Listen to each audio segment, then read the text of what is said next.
And that's when I started to get a little suspicious.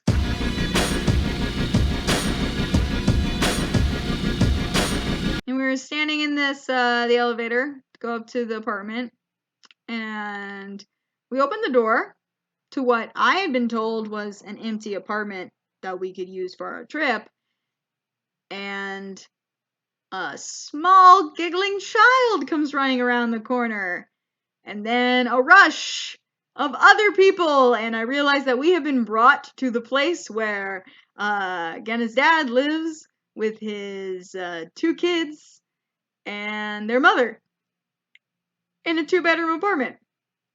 And I'm wondering at this point, why are we here right now? I have all my bags, and his dad is bringing the bags into the apartment. And then I realized I'd been bamboozled. Because his dad had at some point decided, I can comprehend this, I can understand this. His dad at some point decided, well, my son is in Belarus for perhaps the only time in a very long time that he's going to be here. I want to see him as much as possible. Why would I have him stay somewhere that wasn't as close to me as possible? Now, the thing that I don't get is that his dad did not run any of this by anybody. Not by Genna, not by me. I mean, maybe he said something about it to me, but what would I know? I have no idea what he's saying. So I turned to Genna with a smile, and knowing that I can safely say whatever I want in English, as long as I look like I'm happy, and I say, does he think we're staying here? And Genna goes, I don't know. He knew. He knew what was happening. They brought our luggage in. You knew. He's listening to me do this set. He knew. So we get set up in the kids' bedroom. So my boyfriend is on the little boys' sheets that had like trucks or superheroes or something on it, and I got put on the little girl's bed, which had fairies on the comforter. I thought that was cute. And you know, all the family's laundry drying in the wind on the balcony behind us. Apparently, his dad made the rest of his family like just bunk up together in the master bedroom while we stayed in the children's bedroom. Again, nobody asked me, but you know, put yourself in my shoes. I could have thrown a fit, could have demanded a hotel, but which I did towards the end of the trip because I was done with it. But at that point, I was not yet done with it. And I could see that, you know, my boyfriend and his dad were very excited to spend time together, so I didn't make a fuss about it right away. And it turns out I wasn't the only one disappointed. Like I said, every time I go anywhere in the world, I always disappoint. The little girl who came like running around the corner, she was so cute. She was like just like a little toddler. She was like 3, I would guess, 3 or 4. I have no idea what age children are. I could not guess. But she was definitely like toddling, maybe just barely in school. I don't know. She's very small. And she's 2.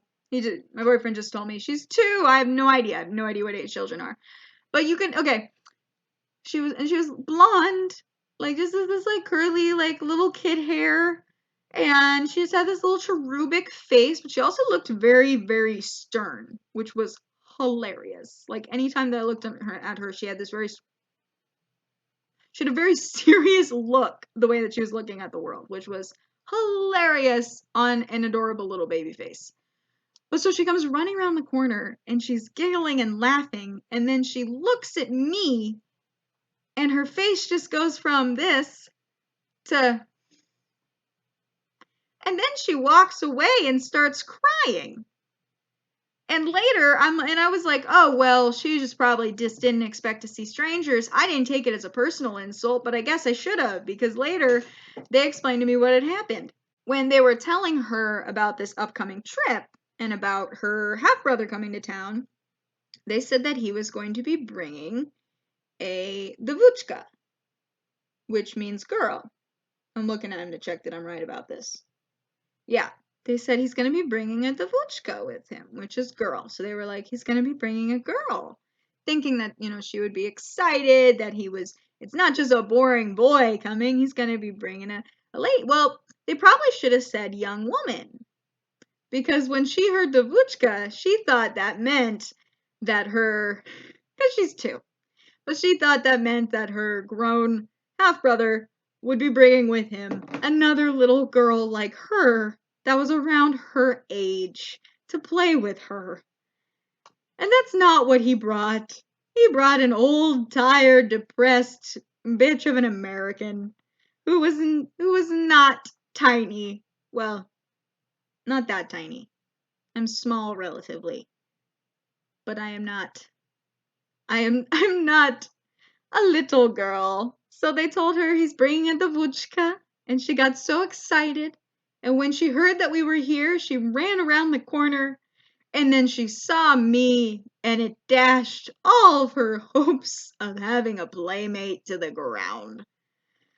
So that's how I started my trip with his family and my experience with the country of Belarus. Just disappointment after disappointment, some of which was my fault, some of which was not. We, went to sleep in our separate beds, our separate twin beds in the children's room. Me saying to my boyfriend how much he owed me for us staying there instead of a place that was actually ours. And I felt bad. I could hear the kids staying up late and crying and stuff because they couldn't go to their bedroom and sleep there. But anyway, the next morning I got up to shower. What the actual fuck with Russian bathrooms? Okay. My boyfriend thinks that this is me being racist, but I'm gonna lay this out for you, and you just tell me you tell me what you think. What do you think? The bathroom, there's a room that has the toilet and the shower, and then there is a separate room that has the sink. So that what? Okay, he's telling me I'm wrong. What do you mean I'm wrong? Toilet isn't water closet. Oh, okay. All right. I messed this up. I reversed this. There is a room that has the shower and the sink, and another room that just has the toilet. Which I don't. Is there that much of a rush to use the toilet that you don't want to be blocking it up when you're trying to wash your hands? And like I said, my boyfriend is like, oh, there's a good reason for this. It's hygiene, and I'm like, what's hygienic about? That means I go to the restroom, I turn out the lights in there. Maybe I don't. Maybe I leave them on. That's not good for the power bill. I walk out, and now I've touched that doorknob with my poop hands. I've touched that doorknob with poop hands. Then I have to walk out into the hallway with poop hands and walk in to the room with the sink in it. Touch that doorknob, and now I can wash my hands. I was baffled by this. I was baffled by this arrangement, and my social anxiety was baffled by the fact that I might end up getting trapped in the hallway with poop hands while somebody else was brushing their teeth or using the shower or getting the laundry out because the laundry machine was also in there. I could just be standing in the hallway like this, waiting for my turn, hoping nobody sees me or looks at me or tries to speak to me. And then when I finally got into the shower, so this is just a little bit into my morning debacle, I finally got into the shower. I noticed there's a big ass pipe. It's like a big ass pipe in the shower that's over here, and there's no real way for me to stand because it's right where the water's coming down. There's also this huge pipe. It's very hard to stand so you don't hit the pipe. And that's the hot water pipe. So I spent the whole shower scalding myself by touching the burning hot water pipe when I was trying to wash myself. It was like a contortionist experiment of how I could stand around this jutting pipe out of this wall. And I asked my boyfriend, I'm like, why? Why? Why? I'm open-minded. I'm an open-minded person. Give me the reasoning behind the burning hot pipe directly where I'm trying to stand in the shower. And he says, oh, it's to dry your towels. And I'm like, why not just hang up your towels? And he's like, well, they don't dry fast enough without the heat. And I said, but it's in the shower. If I put my towel on that, someone else is just going to come and turn on the shower. And he's like, well, then you don't put your towel on it yet. It dries afterwards. And I'm like, no, it doesn't. You know what happens when you put a wet towel on a burning hot surface? You get a nice warm towel. That's what spas do. So I was very perplexed. And this was just the first morning. I did not expect to have this much culture shock. I haven't even gotten to anything that we actually did on the trip yet. But this is one of my favorite trips that I've ever taken because it was so different in ways that I did not expect anywhere to be different from the US. And I think that that is super, super good. And like I said before, why we need to value like language education and this kind of global mindset when people are younger, because like going there and seeing a place that was so different in things that you take for granted, that they work a certain way, and then you go somewhere else and they work totally different. Maybe I sound dumb and ignorant to people who have been more traveled than me, or who are multicultural, or I just thought it was so cool and important to get that culture shock and to yet again be the dumb, disappointing American, which is always a fun role. I say sarcastically and cringing. I still feel embarrassed about not being able to speak enough Russian to that nice border patrol lady.